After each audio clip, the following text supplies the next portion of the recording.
Hey friend, it's Stacy saying hello with a Summer of Sabbath replay. You are listening to episode 25, Making Things Mean Something They Don't, Sabbath Identity. Hi, I'm Stacy Holmes, and this is Glordinary, a few moments where we celebrate God's glory and champion the ordinary. I'm glad you're here.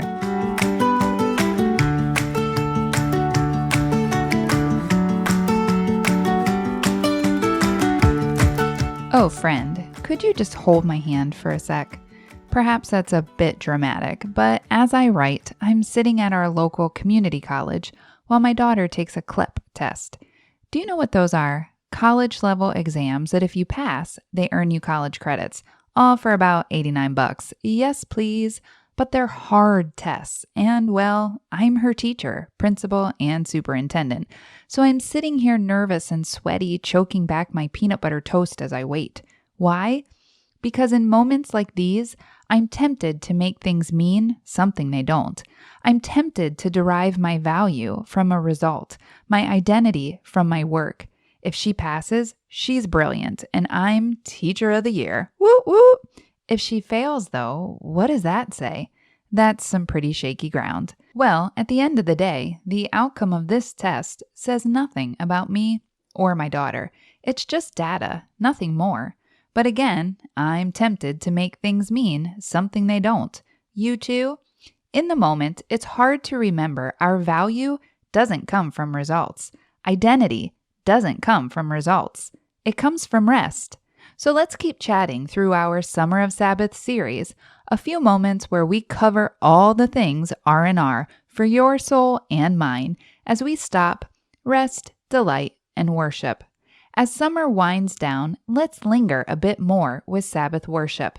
Plus, you can keep me company, lest my nerves invite my breakfast for an encore performance. Gross. Oh, why do we make things mean something they don't?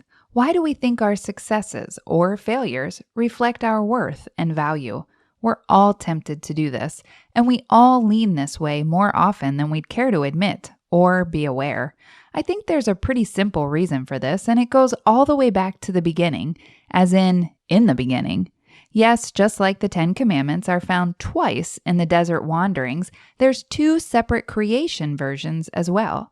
The first one is Genesis 1:1 through 2:3, and this is our zoomed out big picture.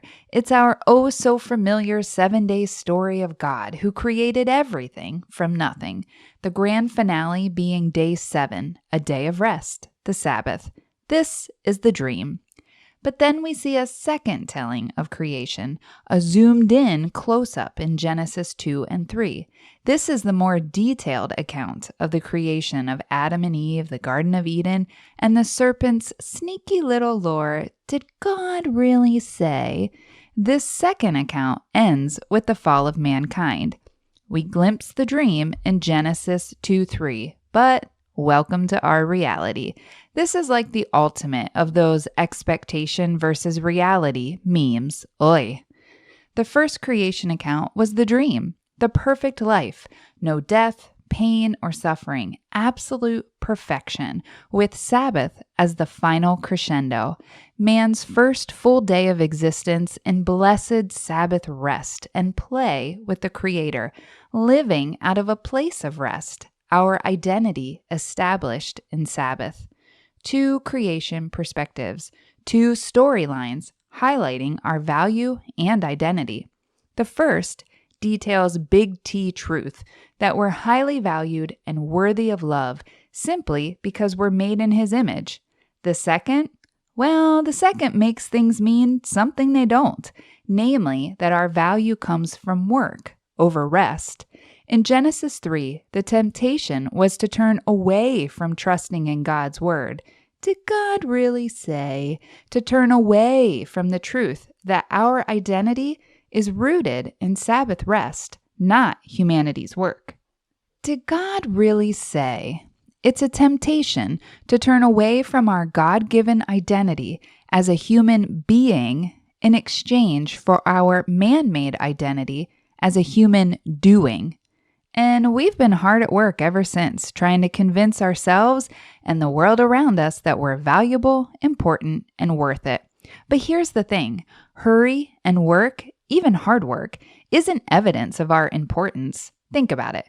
When someone asks you how you are, what's the go-to response?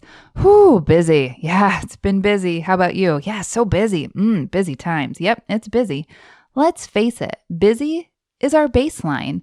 Hustling is our goal, and hurry is our addiction.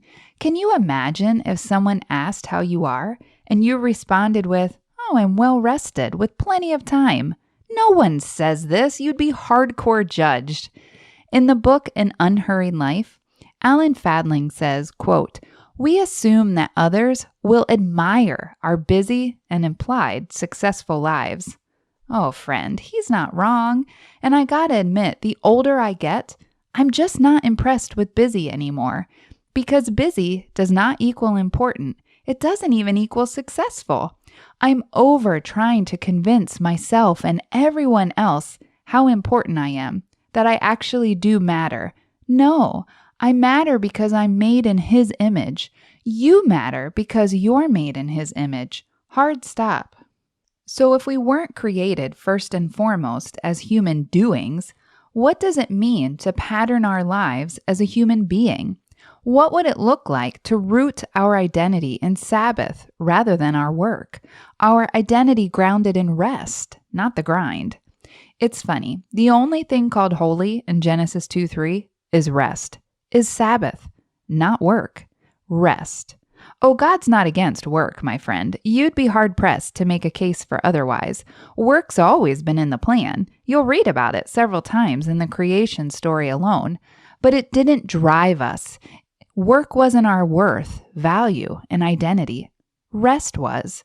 Because rest, Sabbath, was the starting place all along. A settled, resolved rest. An I'm loved and highly valued rest. A Hebrews 4 rest, which we'll discuss over coffee next week. Stay tuned. So how do we continue to recognize our identity and value isn't tied to our work, our success, and our failures? It's actually pretty simple. Once a week, I choose to worship by bringing the gift of my broken ideology and false beliefs that I'm somehow more and most valuable when I'm working and doing. I'm going to bring all of that and all the cultural lies that say I've got to climb higher, advance forward, double back, side hustle, and dig deep. All the lies and misperceptions, comparisons, and the trappings that trip me up. Bring all of that junky thinking to Christ, the Lord of the Sabbath, and say, enough. I'm tired of making things mean something they don't. I'm valuable because I'm made in His image. Not corporate America's, not the unions, not cultures, not for what I do, but for who I am. Matthew 3 tells the story of Jesus' baptism, and as He comes up out of the water, the heavens open, and a voice from heaven thunders, "This is my Son, whom I love. With Him I am well pleased." Before Jesus ever begins His public ministry, His quote-unquote work, God says, I love Him. I'm pleased with Him. Because our identity isn't found in our work. It's rooted in relationship with Christ, the Lord of the Sabbath. And that, my friend, is a very good way to enter into Sabbath worship. So when I'm tempted to make things mean something they don't, when I tell myself a test score reflects my value as a teacher, when I'm convinced my work is why I matter, that I am what I do, I'm never more than 6 days away from Sabbath, from reorienting myself back to an identity rooted in Sabbath rest. And neither are you. Remember, you're not alone in this. I'm praying for you, friend. Have a glordinary day.